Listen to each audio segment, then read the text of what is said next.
For 7 years, the blue-skinned alien woman lived in silence, her cabin the last echo of a forgotten war.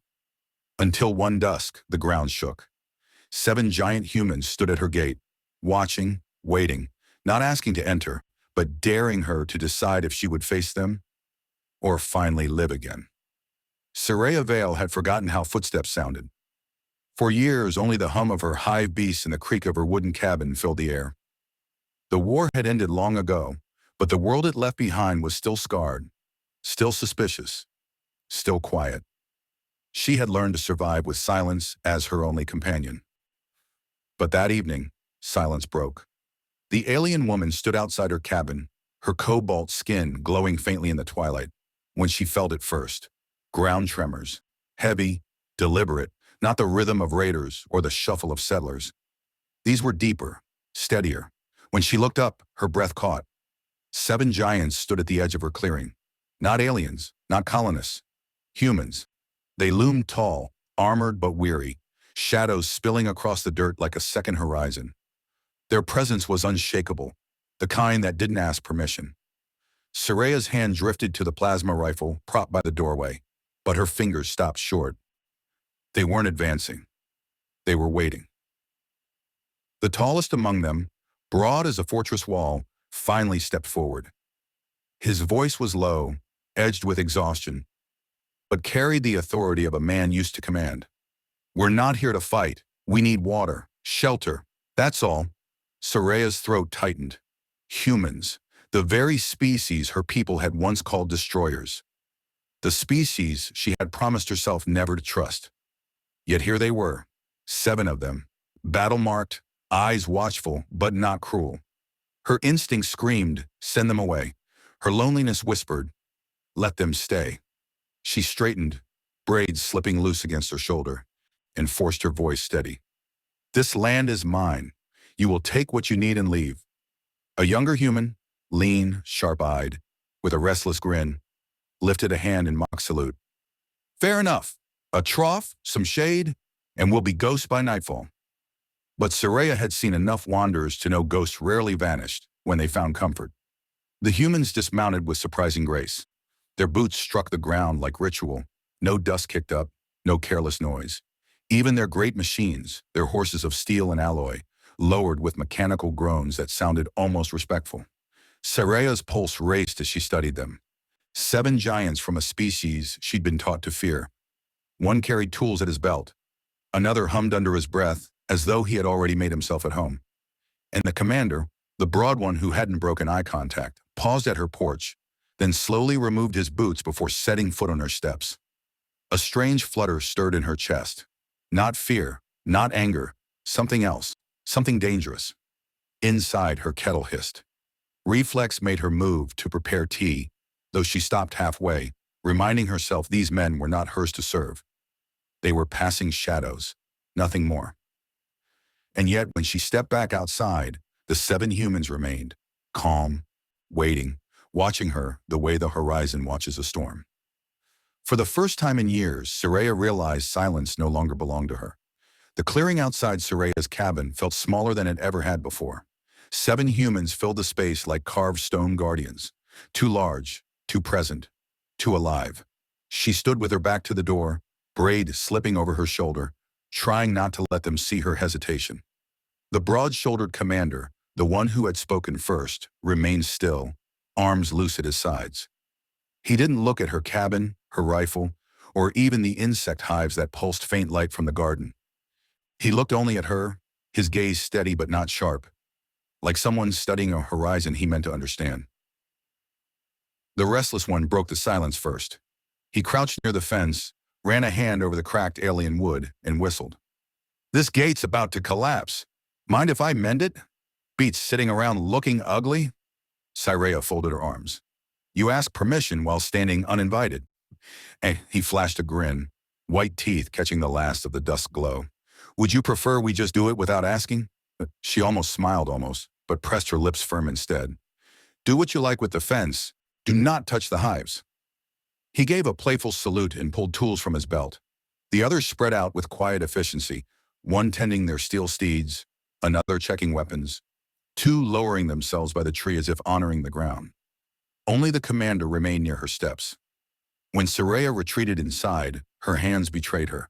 She found herself setting the kettle on the fire, laying out a clean cloth on the table, even brushing dust from the unused second chair. She stopped, angry at herself. These men were not hers to serve, not hers to welcome. And yet, outside her window, she could see them. The young one humming while he tied her fence. Two others stacking stones as though reinforcing her garden wall. The commander sitting beneath a tree, boots beside him, sharpening a blade with patient strokes. Soraya turned away. She didn't like the weight in her chest. She didn't like that her cabin suddenly felt less empty. Night fell, soft and strange. A fire glowed at the far edge of her yard, not close enough to intrude, not far enough to ignore. The humans sat around it, voices low, laughter breaking through the silence like cracks in old stone. From her window, Soraya watched. She saw the younger soldier toss a twig into the flames, exaggerating some tale with his hands. She saw two others lean back, staring at the sky like men remembering home.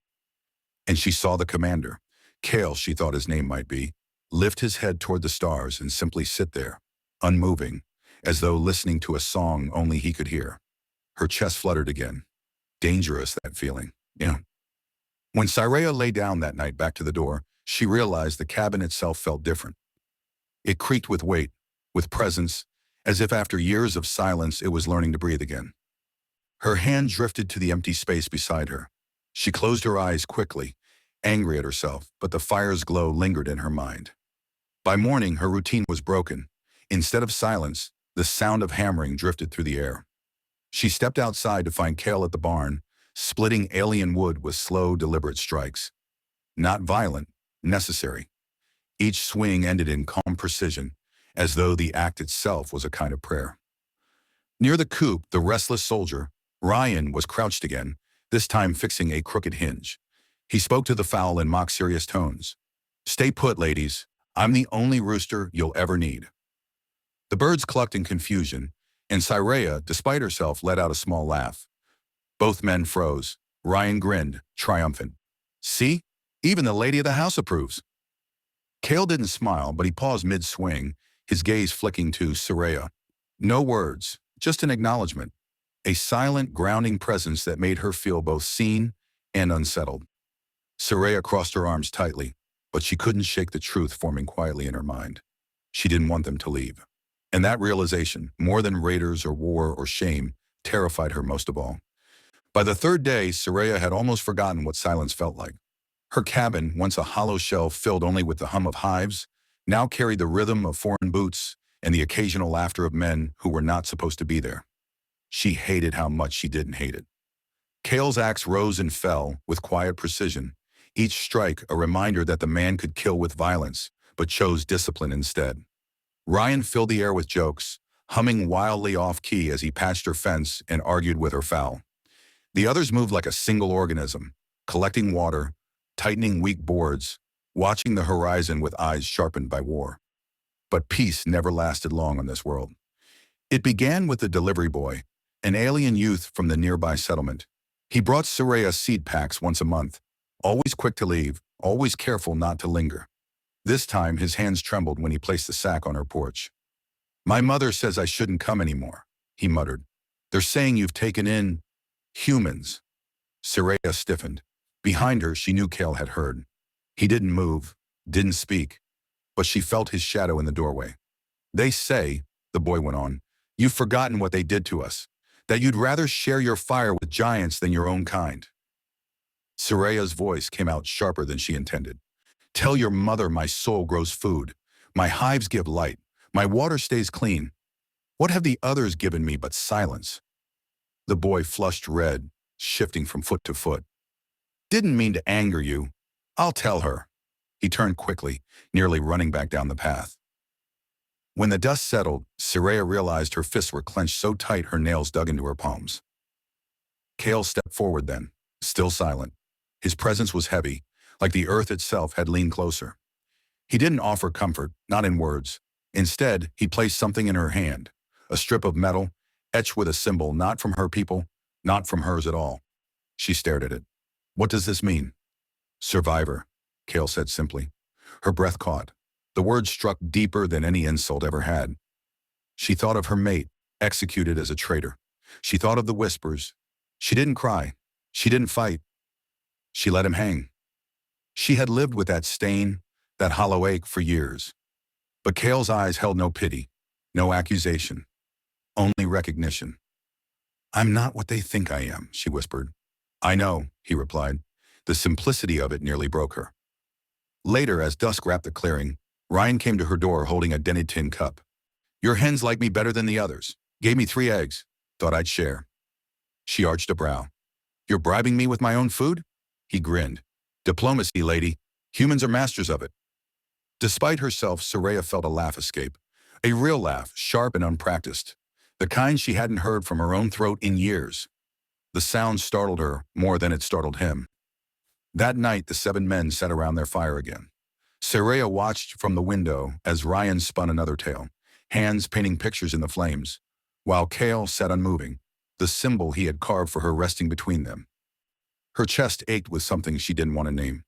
Longing, trust, the fragile beginnings of belonging. But above the crackle of the fire, she also heard whispers carried on the night wind, from the settlement, from the old wounds that never healed. She shelters them. She betrays her own. She hasn't learned. Soraya's eyes burned, though no tears came. She had lived with shame long enough to know its voice.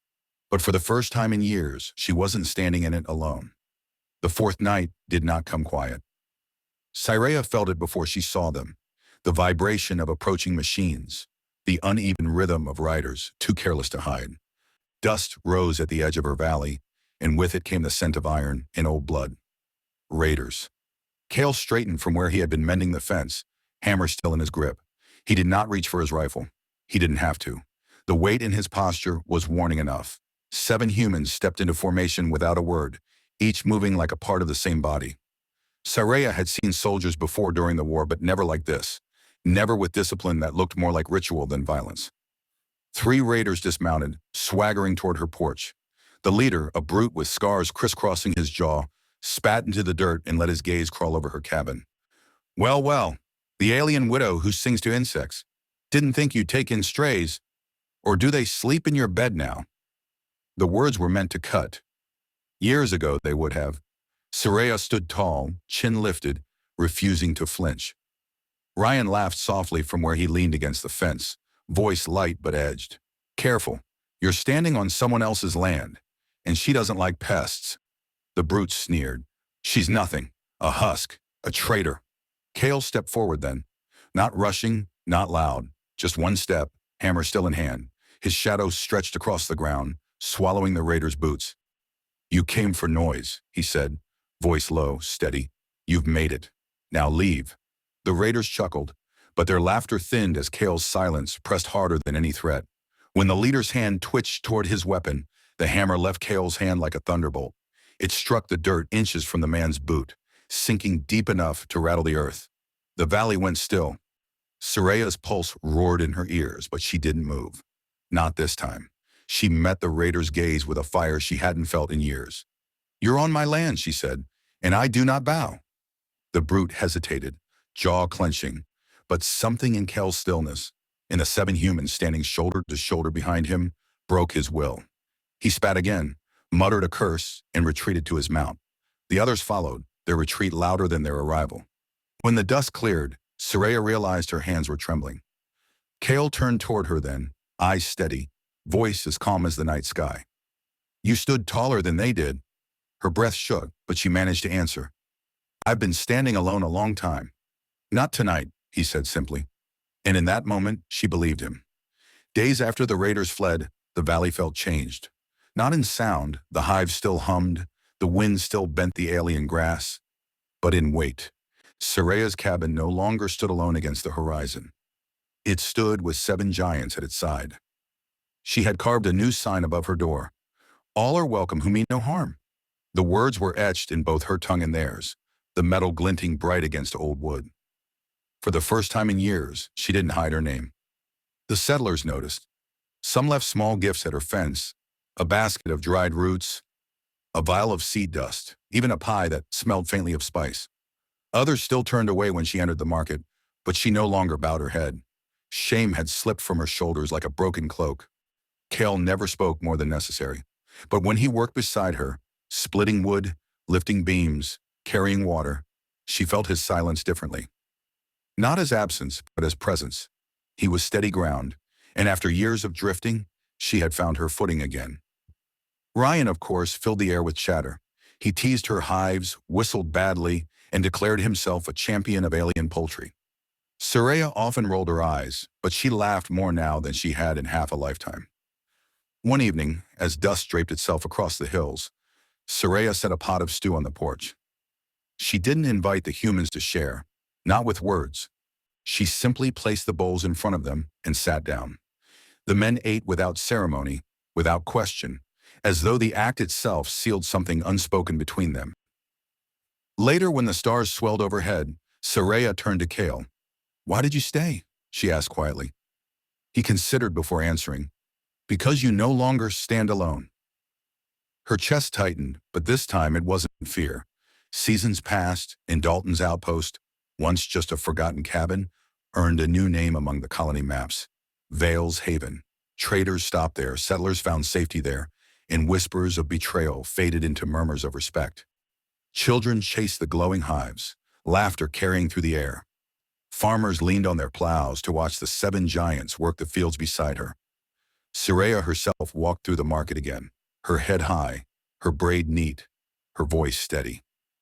At night she sometimes stood on her porch, lantern in hand, watching Kale sharpen his blade beneath the willow tree. His silence remained, but she had learned its language. When she set the lantern down beside him, her fingers brushed his. No grand declaration, no vow, just the joining of 2 survivors who had finally found each other. The wind moved across the valley, not carrying shame, not carrying fear, only presence, only peace.